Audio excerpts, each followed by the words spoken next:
tadi seperti apa prosedur dan ditolak atau Jadi kan minggu kemarin, Senin kemarin kita mengajukan pledoi. Tentunya biasanya kalau pledoi kita kemudian menuntut bebas atau meminta bebas, tentunya ada jawaban secara tertulis dari jaksa. Jadi jaksa tadi menjawab dengan cara mereplik, gitu kan?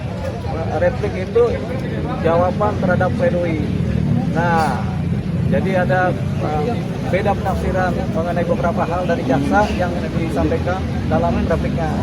Nah, kita bisa menerima repliknya itu, tapi karena ada replik tentu ada duplik. Jadi rencana akan ada duplik. Jawaban terhadap replik itu di tanggal 21 Agustus kita akan siapkan secara tertulis dari tim kuasa hukum. Bang, isi repliknya apa, Bang? Isi repliknya tadi ikut nggak? Penuh, Bang, Penuh, jadi nggak ikut. Jadi isi repliknya tentu salah satunya adalah menyatakan bahwasanya kalau seorang pecandu itu dia harus kleper-kleper, harus gini-gini. Kalau pecandu itu kan bahasa Arabnya gitu. Kalau bukan pecandu berarti kan dia nggak masuk dalam unsur kategori pengguna atau penyalahguna. Jadi ada beda penafsiran dari tim jaksa di mana kalau seandainya dia penyalahguna tentunya ada sako-sakonya, ada kleper-klepernya. Ternyata kok Bang Faris Arem ini sehat-sehat aja gitu. Itu yang menjadi perbedaan penafsiran. Sementara kalau kami menafsirkan dia kecanduan karena pakai terus kan, berapa kali memakai narkotika. Jadi itu satu. Kedua, mengenai kata Faris RM seorang legenda musik. Kita menafsirkan atau mencatat seorang Faris RM dalam kapasitasnya sebagai musisi memang legenda. Tapi jaksa bilang dia bukan legenda. Legenda itu seperti apa? Kita akhirnya mikir, apa itu legenda? Kan gitu kan. Jadi sampai sekarang kita lagi pengen buka-buka kamus bahasa Indonesia apa itu legenda. Karena ada perbedaan penafsiran antara legendanya tim pembela sama legendanya si jaksa mengenai seorang Faris RM.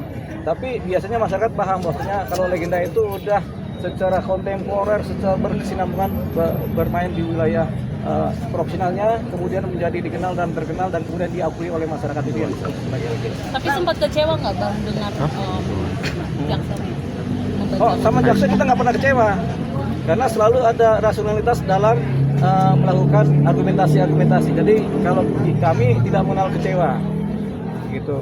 Miris, sedih itu tidak dikenal dalam dunia pengacara. Kita harus rasional ya, jadi tidak ada kecewa. Bang, kan tadi jaksa sudah mengatakan bahwa ini tidak ada namanya jumlah terkesan seperti itu ya, selalu berulang kembali ke narkoba dan narkoba. Ini gimana nih Bang?